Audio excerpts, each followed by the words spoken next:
मेरा नाम सुरभि गोयल है और मैंने इस साल यूपीएससी में ऑल इंडिया रैंक 78 सिक्योर की है। और यहाँ पे मैं कोशिश करूँगी कि मैं आप लोगों के साथ एक लाइव सेशन लेकर आप लोग के डाउट्स को आंसर कर पाऊँ।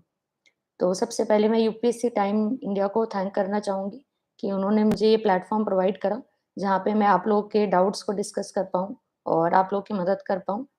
और मैं थोड़ा-सा शुरुआत में अपने बारे में बता देती हूँ। ये मेरा तीसरा अटेम्प्ट था। इसमें 2 बार पहले मेरा प्रीलिम्स स्टेज क्लियर नहीं हुआ था और उसके बाद ये मेरा जो तीसरा अटेम्प्ट था, इसमें मैंने अपना प्रीलिम्स, मेंस और इंटरव्यू क्लियर किया है। और उसके अलावा मेरा ऑप्शनल एंथ्रोपोलॉजी रहा। और इससे पहले कि मैं आप लोगों के डाउट्स को एड्रेस करना शुरू करूँ, मैं आप लोग को थोड़ी-सी जनरल गाइडेंस देना चाहूँगी। तो आप लोग को क्या करना चाहिए कि आप लोग को हमेशा प्रीलिम्स के से ज़्यादा मेंस की तैयारी अच्छे से करनी चाहिए। मतलब कि पूरा साल प्रीलिम्स की तैयारी में ना लगाते हुए, आप लोग को पूरा साल मेंस की तैयारी पे लगाना चाहिए। तो मेंस की तैयारी में आप सबसे पहले ऑप्शनल कीजिए मेरे ओपिनियन में, और उसके बाद आप लोग अपनी जीएस की तैयारी शुरू कर दीजिए। और साथ में द हिंदू जो है आपका, या जो भी आपको अखबार पसंद है, इंडियन एक्सप्रेस वगैरह, वो आप अपने ऑप्शनल के साथ ही स्टार्ट कर दीजिए। और जीएस में आप सबसे पहले क्या कीजिए, जीएस में आप पॉलिटी और इकोनॉमिक्स पहले करिए, क्योंकि वो जो है आपके न्यूज़पेपर्स में भी लिंक होते हैं, तो न्यूज़पेपर्स आपको अच्छे समझ में आएँगे। और उसके बाद फिर आप लोग क्या कीजिए, जीएस 1 में हिस्ट्री, ज्योग्राफी और बाकी का जीएस 1, फिर जीएस 2, जीएस 3 और जीएस 4 आप पहले भी कर सकते हैं आप चाहें तो।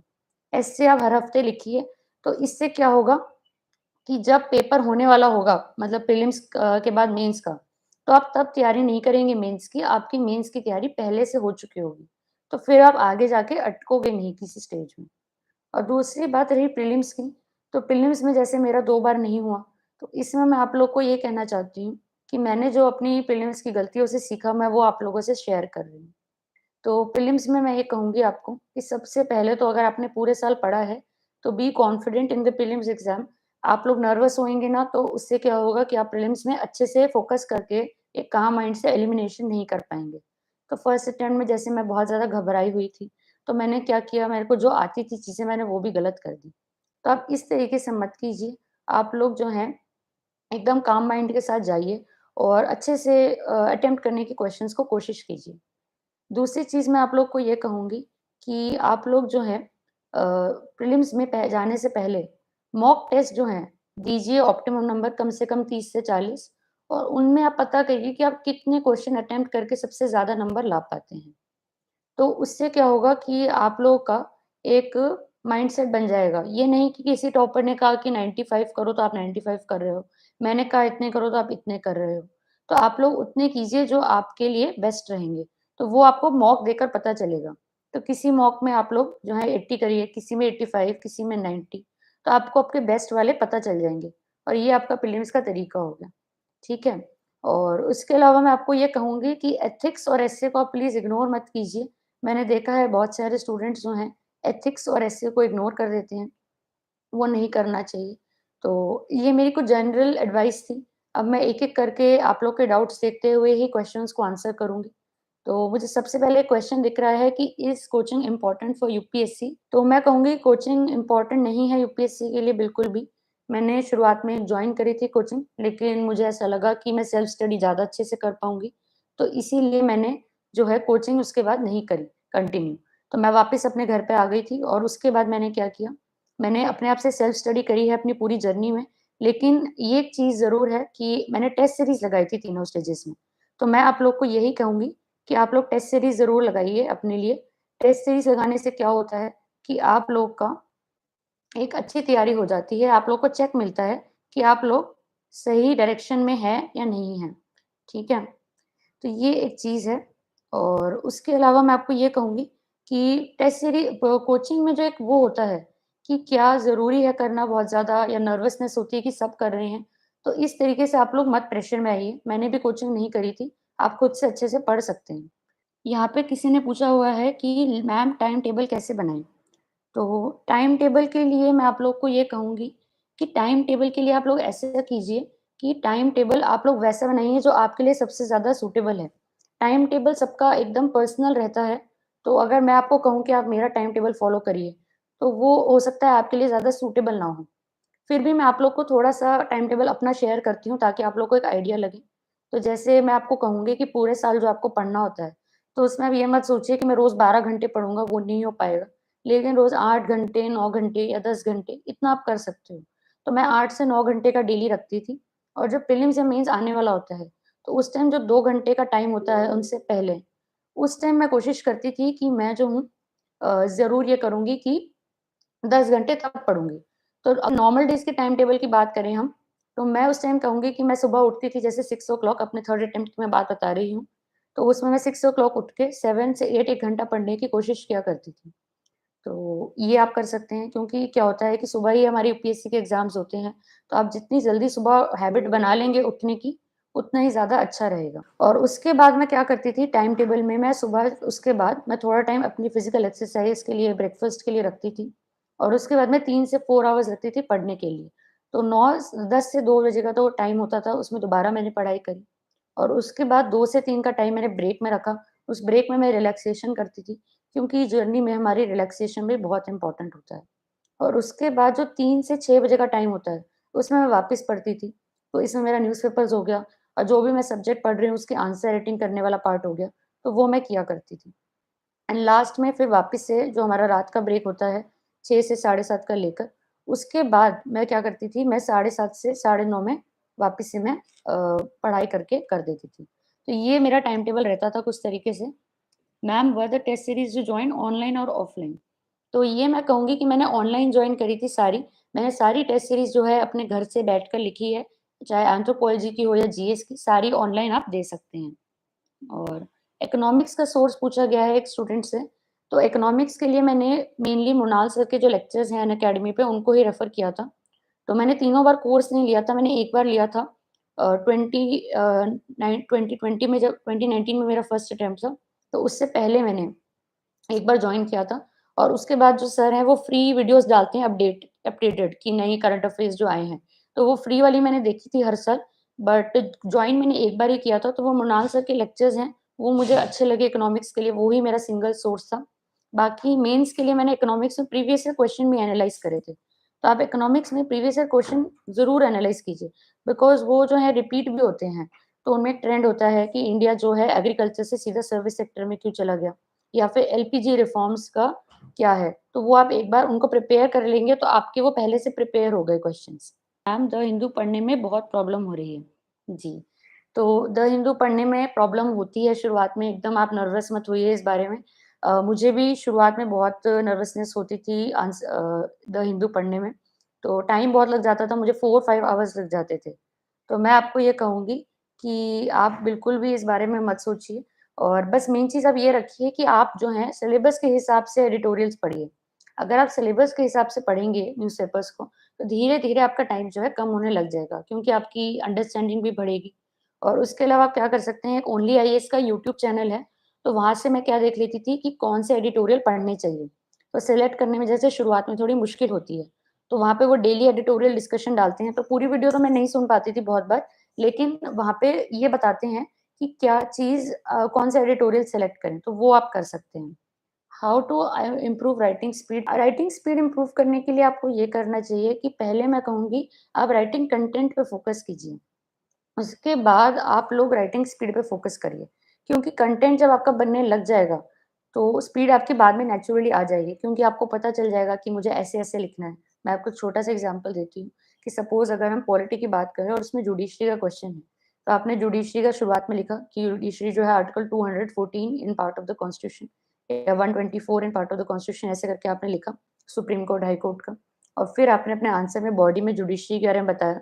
कंक्लूजन में आपने बताया कि किस तरीके से जुडिशरी जो है, उसमें हम इम्प्रूवमेंट्स ला सकते हैं। वहाँ पे आपने national commission to review the working of constitution की सजेशन दे दी। तो ये आपने कंटेंट इम्प्रूव कर लिया अपना और फिर आपको जब एक फ्लो समझ में आ गया कि ऐसे आंसर लिखने हैं और आप उस चीज़ को बार-बार रिवाइज़ करते रहोगे, तो स्पीड अपने आप इम्प्रूव होगी। स्पीड एक बार में किसी की भी इम्प्रूव नहीं होती। मैंने भी जो पहले टेस्ट किए थे उसमें मुझे 4 एंड हाफ आवर्स लग जाते थे। तो आप पहले डेली आंसर राइटिंग करिए, उसमें भी आपको जितने भी मिनट एक्स्ट्रा लग रहे हैं, आप धीरे-धीरे उनको कम करिए। और दूसरी बात है कि अगर आप वर्ड लिमिट को एक्सीड कर रहे हो, तो आप वर्ड लिमिट को ध्यान में रखो। मैं वर्ड्स गिनती थी अपने, तो शुरुआत में मैं ज़्यादा वर्ड्स लिखती थी, तो मैंने उनको गिना, और मुझे आइडिया लगा कि हाँ, मैं ज़्यादा वर्ड्स लिख रही हूँ, तो उनको मैंने फिर कम करना शुरू किया। ओके। उसके बाद पूछा गया है कि बुक लिस्ट बता देती हूँ, ये आई थिंक सबके लिए इम्पोर्टेंट रहेगा बहुत ज़्यादा। तो बुक लिस्ट के बारे में मैं आपको शुरुआत से बता रही हूँ, प्रीलिम्स की भी और मेंस की भी। तो जीएस 1 से हम स्टार्ट करते हैं। जीएस 1 में सबसे पहले हिस्ट्री आता है। हिस्ट्री के लिए मैंने सिर्फ़ और सिर्फ़ स्पेक्ट्रम को रेफ़र करा था। स्पेक्ट्रम जब मैंने शुरू की थी पढ़नी, तो जब मैंने 2018 में स्टार्ट की थी, तब एक ओल्ड एडी उस टाइम पे 2017 का एडिशन चल रहा था, मैंने वो खरीदा था उस टाइम पे। उस टाइम 2018 का एडिशन रिलीज़ नहीं हुआ था, तो वो ही मैंने अपने थ्रू आउट द ईयर पढ़ी है। तो आप जो भी एडिशन पढ़ रहे हैं, वो आप पढ़ सकते हैं, वो ही सही है। और उसके बाद एंशिएंट हिस्ट्री के लिए old NCERT by R S Sharma और मेडिवल हिस्ट्री के लिए old NCERT by Satish Chandra. ये 3 हो गई आपकी। उसके बाद आर्ट एंड कल्चर आता है। आर्ट एंड कल्चर में मैंने फाइन आर्ट्स एनसीईआरटी को रेफर करा था, क्लास 12th की एनसीईआरटी है वो। और उसके अलावा सीसीईआरटी को मैंने रेफर करा था। सीसीईआरटी आपको कैसे मिलेगा? आप गूगल कीजिए सीसीईआरटी और उसमें परफॉर्मिंग आर्ट्स वाला सेक्शन आता है। वहाँ पे 3 चैप्टर्स है परफॉर्मिंग आर्ट्स, वो मैंने पढ़े थे। और जो इनमें कवर नहीं होता है, फिर वो मैंने नितिन सिंघानिया से कवर किया था बहुत ही कम। नितिन सिंघानिया से मैं आपको कहूँगी कि वहाँ पे भक्ति सूफ़ी मूवमेंट्स का एक अपेंडिक्स है, वो आप ज़रूर पढ़िए। उसकी किताब में वो सबसे अच्छा चैप्टर है मेरे ओपिनियन में। उसके बाद बात करते हैं ज्योग्राफी की। तो ज्योग्राफी में मैंने पढ़ा था एक तो NCERTs class 11th, class 12th की टोटल 4 एनसीईआरटीज़ हैं और जो मृणाल सर का यूट्यूब चैनल है, उस पे रजता अनिल मैम की ज्योग्राफी लेक्चर्स हैं, तो वो अराउंड 100 लेक्चर्स हैं। तो जैसे यहाँ पे किसी स्टूडेंट ने पूछा हुआ है कि मैम बिना कोचिंग के कैसे करा? तो जैसे ये लेक्चर्स मुझे अच्छे लगे समझने के लिए, तो मैंने यहाँ से समझ लिया। तो ऐसे आप कहीं से भी समझ सकते हैं। एक वेबसाइट है पीएमएफआईएस करके, वो भी बहुत अच्छा सोर्स है ज्योग्राफी के लिए। और उसके अलावा अगर हम बात करें वर्ल्ड हिस्ट्री की, तो मृणाल सर की जो वेबसाइट है, mrinal.org, वहाँ पे उन्होंने वर्ल्ड हिस्ट्री के नोट्स दे रखे हैं। मैंने वहीं से कवर किया था वर्ल्ड हिस्ट्री। और अगर हम बात करें पोस्ट इंडिपेंडेंस हिस्ट्री की, तो उसके लिए भी क्लास 12th की आती है एनसीईआरटीज़। सोसाइटी के लिए 2 एनसीईआरटी, क्लास 11th और क्लास 12th की। तो ये आपका जीएस 1 हो गया। जीएस 2 में पॉलिटी के लिए हम सबको पता है लक्ष्मीकांत। और जीएस 2 में उसके अलावा आईईआर के लिए मैंने सिर्फ विज़न का जो मटीरियल आता है, विज़न 365 मेंस की, वो मैंने रेफ़र करी थी। और अगर हम बात करें गवर्नेंस की, तो गवर्नेंस के लिए मैंने सेकंड एआरसी पढ़ी थी। सेकंड एआरसी में कौन-कौन सी पढ़नी है, अगर आपको वो देखना है, तो आप मेरे एक बार टेलीग्राम चैनल पे देख सकते हैं। मैंने आज ही शेयर करा है कि कौन-कौन सी एआरसी पढ़नी चाहिए, क्योंकि टोटल 15 है, पर उनमें से हमें सिर्फ 7-8 ही पढ़नी है और वो भी सिर्फ सेलेक्टिवली। और उसके बाद अगर हम बात करें क्या कहते हैं अपनी सोशल जस्टिस की, तो ये जो पूरा जीएस 2 है, ये मैंने शुभ्रा रंजन मैम की 3 बुकलेट्स आती थी जब मैंने शुरू करी थी पढ़ाई। आई थिंक अब वो आनी बंद हो गई है, लेकिन किसी फ़ोटोकॉपी शॉप पे आप देखेंगे, तो वो आपको मिल जाएँगी। तो वो बहुत अच्छी है, आपकी अगर सोच रहे हैं कि सिर्फ़ लक्ष्मीकांत से हो जाएगा मेंस 2 में, मेंस जीएस 2 में, तो वो नहीं होगा। तो उसके लिए आपको एनालिटिकल कंटेंट भी चाहिएगा। एनालिटिकल कंटेंट आपको शुभ्रा रंजन किताब में बहुत अच्छा मिलेगा। 3 किताबें आती थी, वो ऑरेंजिश रेडिश, ग्रीन और ब्लूइश कवर होता था उनका। तो वो आप देख सकते हैं, वो बहुत अच्छी किताबें हैं। वो पुरानी हो चुकी है, लेकिन आप फैक्ट्स नए ऐड करिए, लेकिन उन किताबों से आपको एनालिटिकल आंसर्स लिखने आ जाएँगे। और उसके बाद जीएस 3 इकोनॉमिक्स मैंने अभी बताया आप लोगों को। एनवायरनमेंट के लिए शंकर अय्यर को मैंने रेफ़र किया था, उसकी किताब आती है। और डिज़ास्टर मैनेजमेंट के लिए ज्योग्राफी से कवर हो जाता है वो काफ़ी हद तक। और बाकी जो हमारी NDMA, national disaster management authority की वेबसाइट है, उन्होंने वहाँ पे फ्लड, साइक्लोन इन सब के सजेशंस दे रखे हैं, तो वो मैंने रेफ़र करे थे। और अगर हम बात करें सिक्योरिटी की, तो सिक्योरिटी के लिए मैंने सिर्फ विज़न का वैल्यू एडिशन मटेरियल रेफ़र करा था। तो वो आप गूगल कर सकते हैं, आपको विज़न का वैल्यू एडिशन मटेरियल मिल जाएगा। साइंस एंड टेक के लिए अगेन मैंने विज़न की मेंस 365 देखी थी। और उसके अलावा अगर हम बात करें एथिक्स की, तो एथिक्स में मैं कहूँगी कि आप लोग क्या कीजिए, सबसे पहले तो मैंने लेक्सिकन पढ़ी थी और विज़न का वैल्यू एडिशन मटेरियल पढ़ा था। इससे आप लोग एक बेसिक अंडरस्टैंडिंग लीजिए। और जब आपकी एक बेसिक अंडरस्टैंडिंग हो गई है, उसके बाद आप लोग क्या कीजिए कि अपनी लाइफ़ से और किसी सिविल सर्वेंट की लाइफ़ से एग्ज़ाम्पल्स ऐड करिए। और केस स्टडीज़ के लिए आप लोग जो है, एक बहुत अच्छी किताब आती है आर राजागोपालन सर की, उसको रेफ़र करिए। उसमें बहुत अच्छे से बताया गया है कि केस स्टडीज़ में आप क्या-क्या ऐड कर सकते हैं, वैल्यू एडिशन कर सकते हैं, सॉल्व कैसे कर सकते हैं। तो वो ही उसमें प्रीवियस ईयर क्वेश्चन में गिवन है, तो वो ये मेरी पूरी बुक लिस्ट रही जीएस के लिए, ठीक है। मैम आप मोटिवेट कैसे रहते थे? मोटिवेशन के लिए मैं आपको कहूँगी कि इसको आप बहुत तरीकों से देख सकते हैं। मोटिवेशन का सबसे अच्छा तरीका ये है कि आप क्या बनना चाहते हैं, आप उसको हमेशा अपने मन में रखें, ठीक है? तो जैसे अगर आप देश के लिए आईएएस या आईएफएस या आईआरएस, आईपीएस जो भी बनना चाहते हैं, तो आप एक तरीके से इतने लोगों की मदद करना चाहते हैं और आपके मन में एक अच्छी चीज़ है, तो उसको आप भूलिए मत। और जब भी आपको लगता है कि पढ़ने का मन नहीं कर रहा, तो आप ये सोचिए कि आप कितनी बड़ी चीज़ करना चाहते हैं। तो उसके लिए आज अगर हम थोड़ी-सी मेहनत कर रहे हैं, तो उसमें कोई भी बुराई नहीं है। दूसरी चीज़ आप ये सोचिए, मैं आपको अपने एक्सपीरियंस से बताती हूँ कि मेरा 2 बार प्रीलिम्स नहीं निकला था। तो जब मेरा 2 बार प्रीलिम्स नहीं निकला था, तो उस टाइम मैं बहुत ज़्यादा डिमोटिवेटेड थी, मैं बहुत ज़्यादा दुःख में थी, क्योंकि जब आपको अपना रोल नंबर नहीं मिलता है, तो वो बहुत ही ज़्यादा खराब फीलिंग होती है। मैं बहुत रोई उस टाइम पे। तो ये बहुत ही मेरे लिए पर्सनल चीज़ थी और मैं उसको जब भी मेरा पढ़ने का मन नहीं होता था, तो मैं उस फीलिंग को दोबारा याद करती थी कि मैंने इतना उस टाइम पे फेस करा बर्डन और मुझे इतना दुःख पहुँचा, तो क्या मैं फेलियर दोबारा फेस करना चाहती हूँ? तो जब भी आपको डिमोटिवेटेड हो, तो आप मेरी ये वाली बात याद रखना कि दोबारा से फेलियर फेस करने से अच्छा है कि हम आज मेहनत कर लें ताकि हमें फ्यूचर में फेलियर ना हो। तो आई थिंक ये बेस्ट तरीका है। और उसके अलावा मोटिवेशन के लिए आप क्या कर सकते हैं, अपने दिन में ही कुछ छोटी-छोटी चीज़ें आप अपनी पसंद की रख सकते हैं। फॉर एग्ज़ाम्पल आपने 8 घंटे का टारगेट बनाया और आपने 4 आवर्स अच्छे से पढ़ लिया। तो इसके बाद आप हाफ एन आवर क्या कर सकते हो, आपने अपनी फ़ेवरेट नॉवल पढ़ ली या आपको अपने फ्रेंड से बात करना पसंद है, आपने वो कर लिया। आपको कोई अच्छी चीज़ खाना पसंद है, आपने वो खा ली। तो जो भी आपको अपना एन्जॉयमेंट का तरीका है, आपको स्पोर्ट्स पसंद है या फिर आपको पार्क में वॉक करना पसंद है, तो इस तरीके से आप डेली बेसिस पे मोटिवेशन बना के रख सकते हैं।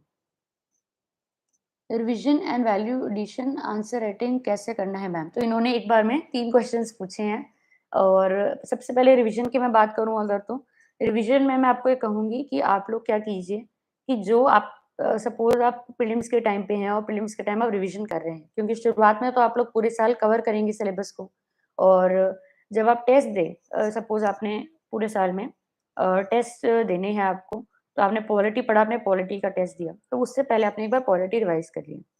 और उसके बाद आप क्या कर सकते हैं कि जब आप प्रीलिम्स से 2-3 महीने पहले प्रीलिम्स की रिवीजन शुरू करेंगे, तो जैसे आज आपने पॉलिटी की रिवीजन शुरू करी, तो उसके बाद आप क्या कीजिए, फिर आपने हिस्ट्री पढ़ने लग गए आप, तो उस टाइम पे आप लोग क्या कीजिए कि रात में 1 घंटा या सुबह 1-2 घंटे आपने मेन-मेन पॉलिटी की चीज़ें रिकॉल कर ली। ये एक तरीका होता है, ये मैं करती थी। या दूसरा आप क्या कर सकते हैं, आप 1 हफ्ते में 1 दिन बुक कर दो, ये मेरा रिवीजन डे है। तो वो आप क्या कर सकते हैं, उस दिन आप कि हिस्ट्री पढ़ रहा हूँ मैं 6 दिन, लेकिन जो 7th डे उस दिन मैंने पॉलिटी की रिवीजन कर ली।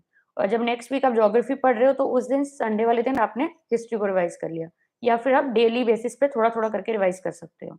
सिमिलरली आप मेंस के टाइम पे कीजिए, मेंस के टाइम थोड़ा-सा ज़्यादा टफ होता है क्योंकि सिलेबस ज़्यादा होता है। लेकिन मेंस में भी आप यही कीजिए कि आपने पहले जीएस 1 पूरा पढ़ लिया, तो जब जीएस 2 पढ़ रहे हैं तब या फिर पहले आप ये कीजिए कि जीएस 1 जब आपने पूरा पढ़ लिया, तब जीएस 1 का टेस्ट लिखने से पहले मेन-मेन चीज़ रिवाइज़ कर ली, ये करिए आप, ये बहुत अच्छा तरीका है, ये मैं करती थी। और उसके बाद जब जीएस 2 आप पढ़ रहे हैं या ऑप्शनल पढ़ रहे हैं, तब उसमें थोड़ा-थोड़ा टाइम, रोज़ 2-2 घंटे आप पुरानी वाली चीज़ को रिवाइज़ करते रहिए, ठीक है? नोट्स कैसे बनाएँ? तो ये बहुत ही इम्पोर्टेंट सवाल है, नोट्स कैसे बनाएँ? और मैं बताती हूँ सबसे पहले कि नोट्स बनाना इम्पोर्टेंट क्यों होता है? क्योंकि आप जब नोट्स बनाएँगे, तो आपको पता चलेगा कि आपकी रिवीज़न बहुत ज़्यादा क्विकली हो रही है। तो मेन-मेन सब्जेक्ट के ज़रूर बनाइए, जैसे हिस्ट्री, पॉलिटी, ज्योग्राफी, इनके ज़रूर बनाइए, इनकी आपकी रिवीज़न बहुत क्विक होगी। क्योंकि पॉलिटी में मतलब मुझे ऐसा सुनने में आया था कि लक्ष्मीकांत के नोट्स नहीं बनाते हैं लोग, लेकिन मैंने बनाए ज़रूर क्योंकि फर्स्ट अटेम्प्ट में क्या हुआ मेरे साथ कि मैंने पॉलिटी के कुछ चैप्टर्स के नोट्स बनाए थे और फिर कुछ के नहीं बनाए थे। तो जिनके बनाए थे वो बहुत जल्दी रिवाइज़ हो गए और जिनके नहीं बनाए थे उनमें बहुत टाइम लगा। तो मैंने सेकंड अटेम्प्ट में डिसाइड करा कि मैं सबके नोट्स ज़रूर बनाऊँगी पॉलिटी, हिस्ट्री में। और नोट्स बनाने के लिए आप क्या कीजिए, पॉलिटी, हिस्ट्री जैसे सब्जेक्ट्स में आप एटलीस्ट उसको 2 से 3 रीडिंग्स दीजिए। जब आप 2 से 3 रीडिंग्स दे देंगे तो आपको एक अंडरस्टैंडिंग बनेगी उस सब्जेक्ट की, तो आप उसके अच्छे नोट्स बना पाएँगे, उसको क्रिस्प फॉर्म में बना पाएँगे। फॉर एग्ज़ाम्पल पॉलिटी में नोट्स बनाते समय आप आर्टिकल नंबर ज़रूर मेंशन करो शुरुआत में कि president article 53 in part 5 of the constitution. आप ज्योग्राफी के नोट्स बना रहे हो तो आप मैप ज़रूर बनाओ, ठीक है? और फ्लो चार्ट्स बनाइए आप पॉलिटी में, ज्योग्राफी, हिस्ट्री में। हिस्ट्री में कॉजेज़ होते हैं, 1857 का रिवोल्ट क्यों हुआ? तो आपने एक कॉजेज़ बनाए, वहाँ पे आपने हिस्टोरिकल रीज़न लिख दिए, फिर पॉलिटिकल रीज़न, इकोनॉमिक रीज़न, इस तरीके से आपका एक फ्लो चार्ट बन जाएगा। तो अपने नोट्स में ही आप ये बनाएँगे जब, तो इससे आपकी जल्दी रिवीज़न भी होगी और आपकी आंसर राइटिंग भी पहले से ही अपने आप अच्छी हो जाएगी। दूसरी चीज़ मैं आपको ये कहूँगी कि जो आपका ये नोट्स बनाने का है, तो कुछ सब्जेक्ट कम इम्पोर्टेंट होते हैं, जैसे कि वर्ल्ड हिस्ट्री, सोसाइटी, तो इनमें आप एक रीडिंग करके भी नोट्स बना सकते हैं। Okay. How to start answer writing? तो यहाँ पे मैं ये कहूँगी कि आप आंसर राइटिंग के लिए क्या कीजिए कि सबसे पहले आप अपना एक सब्जेक्ट पकड़िए और उसको पढ़िए। और जब आप उस सब्जेक्ट को पढ़ लिए, सपोज़ आपने हिस्ट्री पढ़ा और आपने हिस्ट्री में रिवोल्ट ऑफ 1857 पढ़ा, तो फिर आप क्या करिए, उसका प्रीवियस ईयर क्वेश्चन सर्च करिए और वहाँ पे आपको क्या मिलेगा कि यूपीएससी ने अभी तक उस पे 3-4 क्वेश्चन पूछे हुए हैं। तो वहाँ पे आप लोग ये करके 3-4 क्वेश्चन लिख दीजिए कि ये इस 1857 का आपने रिवोल्ट पढ़ा है, तो मैं उसके आज आंसर लिखूँगा। तो ये फर्स्ट चीज़ है कि आप बिना पढ़े मत आंसर राइटिंग करिए और जब आपने वो टॉपिक पढ़ लिया, उसके बाद आप उसका प्रीवियस ईयर क्वेश्चन निकाल कर उसकी आंसर राइटिंग करो। तो डेली बेसिस पे आप इस तरीके से करिए और दूसरी बात ये है कि आप आंसर राइटिंग में सबसे पहले तो ये रखिए कि इंट्रोडक्शन, बॉडी, कंक्लूजन। दूसरी बात कि आप अंडरलाइन करो मेन-मेन बात को। हेडिंग्स को मैं हमेशा बॉक्स में डाला करती थी, बॉक्स बना दिया उसके चारों तरफ और उसके अलावा अगर आप हिस्ट्री लिख रहे हैं, तो जैसे 1857 रिवोल्ट की बात करें, तो कहाँ-कहाँ पे 1857 का रिवोल्ट हुआ है, वो आप मैप पे शो करो। ज्योग्राफी की बात कर रहे हैं, तो ड्रॉट कहाँ-कहाँ पे आती है, फ्लड्स कहाँ-कहाँ पे आते हैं, ये शो करिए, है ना?